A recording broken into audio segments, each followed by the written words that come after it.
అబ్బా ఈరోజు house rent EMI కట్టాలి కదా, శాలరీ చూసి ఇంకా పడుకోకుండా ఉంది.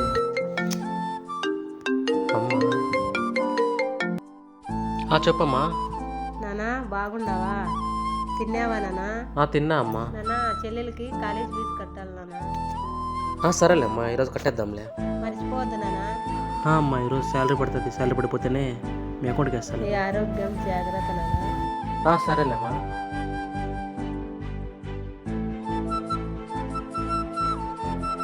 శాలరీ పడింది, వెంటనే అమ్మ అకౌంట్కి వేసేయాలి. సతీష్, శాలరీ పడిందారా? ఇప్పుడే పడిందిరా. రేపు ట్రిప్ ప్లాన్ వేస్తాను, నువ్వు వస్తున్నావు కదరా? లేదురా, నేను రావట్లేదురా. మీరు ఎలా ఉంటారు? చెప్పినా కదరా వాడు రాడని. పోదాం రా. చెప్పినా కదరా వాడు పెద్ద పీసినారోడని. అయినా మీకేం తెలుసా నా ఫ్యామిలీ ప్రాబ్లమ్స్.